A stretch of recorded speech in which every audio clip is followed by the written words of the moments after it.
4% হার মুনাফায় কোনো টাকার 2 বছরের সরল মুনাফা ও চক্রবৃদ্ধি মুনাফার পার্থক্য 1 টাকা হলে আসল কত টাকা?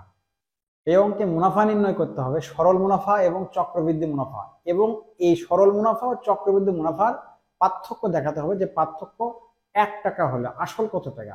আসলের পরিমাণ দেওয়া নেই, শুধু দেওয়া আছে মুনাফার হার দেওয়া আছে 4% এবং সময় দেওয়া আছে 2 বছর।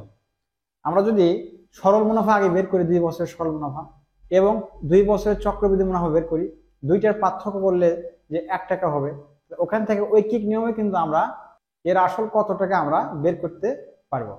তাহলে আমি কোনোটাই সরল এবং চক্রবৃদ্ধি কোনোটাই বের করবো না, শুধু একটা টেকনিক দিয়ে অঙ্কটা সমাধান করে দেবো। ধরি আসল সমান x টাকা, তাহলে আসল x টাকা হলে 4% হার সরল মুনাফায় 4% হার, আমরা এটা x এর 4% মানে x এর 4%। আর যে কোনো পার্সেন্টেজকে 4% বলতে 4 উপর থাকবে 100 নিচে থাকবে, তাহলে এটা 1 বছর।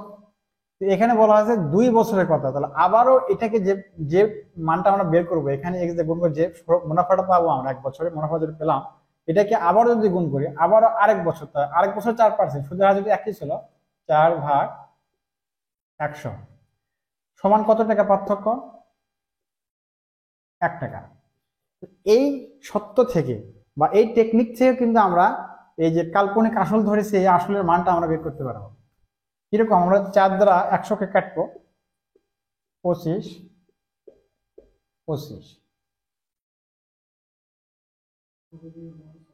এরকম আমাদের এই যে এটা কাটার মান তো 1 আছে, 1 দিলে হবে না দিলে হবে, তাহলে x এর পাশে থাকতেছে বা x ডিভাইডেড 25 গুণন 25 625 সমান 1।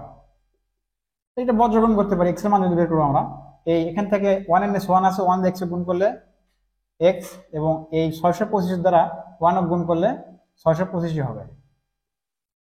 x এর মান পেলাম আমরা 625 টাকায় আসলে বের করতে পারলাম আমরা, যেহেতু x সমান 625 টাকা। তাহলে অ্যান্সার কিন্তু আমাদের এই 625 টাকা, আসলটা 625 অপশন ক নম্বর সঠিক অপশন।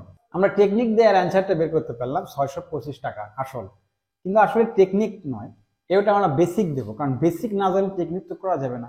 মূলত অঙ্কটা কিরকম ছিল, বেসিকটা হচ্ছে সবচেয়ে মেইন জিনিস। তাহলে এখানে বলা আছে যে 4% হারে মুনাফায় কোনো টাকা 2 বছরের সরল মুনাফা চক্রবৃদ্ধি মুনাফা। আমরা আগে সরল মুনাফাটা বের করে নেব। সরল মুনাফা, তাহলে সরল মুনাফার একটা সূত্র আছে, সূত্র দিয়ে আমরা বের করতে পারবো। যে সূত্রটা যদি প্রয়োগ করি আমরা, I = PRM, এতে ইন্টারেস্ট, পিতে প্রিন্সিপাল মূলধন, আর তে রেন্ট, এতে সময় বা বছর। এই সূত্র প্রয়োগ করে আমরা এই সরল মুনাফা বের করতে পারবো। অত সূত্র ছাড়াও পারবো, যদি আমরা মুখে মুখে বলি 4%, যেহেতু আসল জানা না, এখানে 100 টাকায় 4 টাকা যদি মুনাফা হয় সরল মুনাফা, তাহলে আর 1 বছরে, তাহলে আবার পরের বছরে যা কিন্তু 100 টাকা 4 টাকায় হবে। তাহলে এই সরল মুনাফার পরিমাণ যদি আমরা একবার লিখি 8 টাকা হয়ে যাবে, কিন্তু সরল মুনাফার পরিমাণ কিন্তু 8 টাকা এটা হয়ে যাবে। কিভাবে বুঝলাম আমরা? যদি এখানে মান প্রয়োগ করি, তারপরে এটা আসবে, আমি দেখতেছি দেখা দিই মান স্থাপন করে। এইটা সমান পির মান এখানে জানা নেই, পির মান আমাদের যে কাল্পনিক একটা আসল রয়েছে, এখানে কাল্পনিক আসল ধরবো আমরা 100 টাকা। 100 টাকা কেন ধরলাম? এই যে এখানে বলা আছে যে 4% হার, মানে 100 টাকার 4 টাকা সরল মুনাফা। তাহলে এই পাশে বছরের পরিমাণ, সুদের পরিমাণ হচ্ছে 4%, মানে 4 উপরে নিচে হচ্ছে 100, বছরের পরিমাণ 2। এই 100 কাটা যাবে, এই 4 আর 2 গুণ হবে, 4 2 8। এখানে কিন্তু আয়ের মান আমরা পেলাম, ইন্টারেস্ট 8 পেলাম। আর আমি ওই সূত্র প্রয়োগ না করে এখানে কিন্তু একটা যে মান দেখে বুঝতে পারলাম 4% মানে কি, 100 টাকা 4 টাকা 1 বছরে, আবার আরেক বছরে 100 টাকা 4 টাকা, তাহলে 1 বছরে 4 টাকা, আরেক বছর 4 টাকা, 4 4 8 টাকা, সরল মুনাফা 8 টাকা। চক্রবৃদ্ধি মুনাফাটা কি পরিমাণ?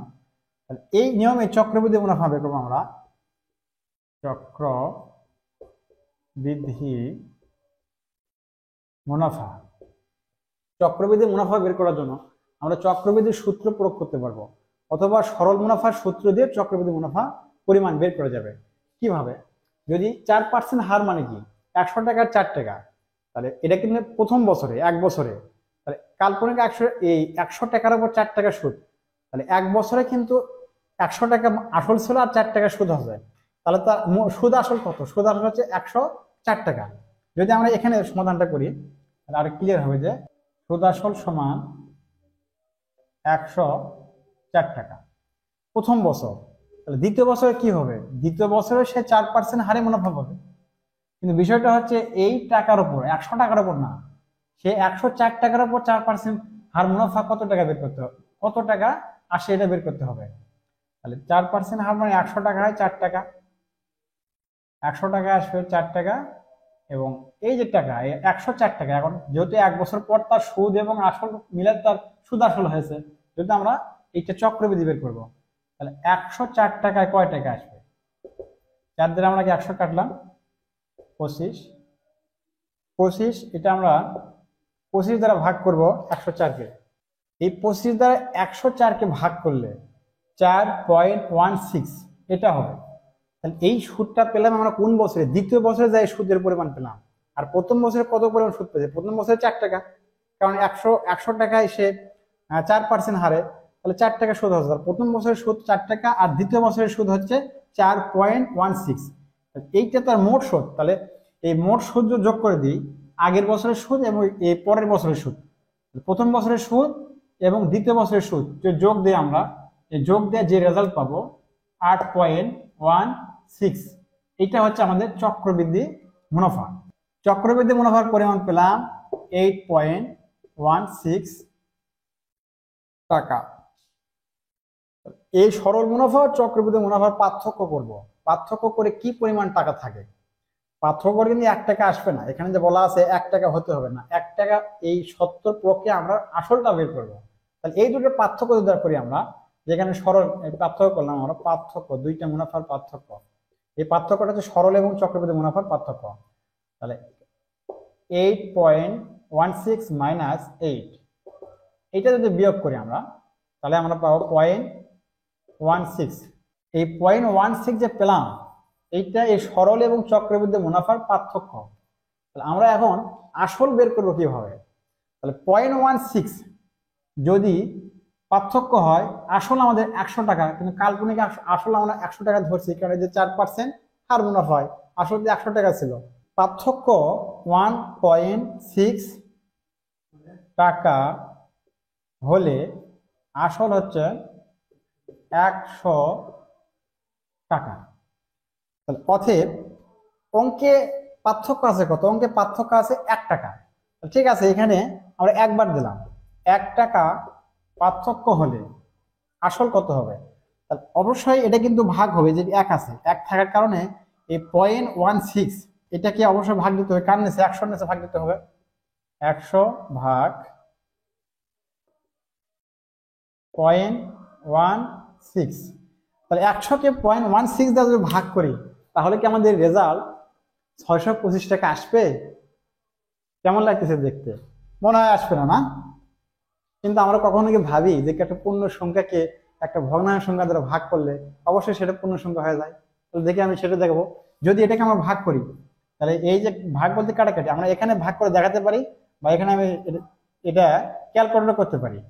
এই 0.16 দ্বারা 100-কে ভাগ করলে কাটার মান আসবে 625 টাকা। যদি এটা বিশ্বাস না হয় আপনারা নিজে দেখতে পারেন যে এখানে 100 ভাগ করতে হবে 0.16, এইটা ভাগ করে দেখা যাবে। এটা ভাগ করলে কিন্তু এই রেজাল্ট এটাই আসবে, 625 টাকা আসবে।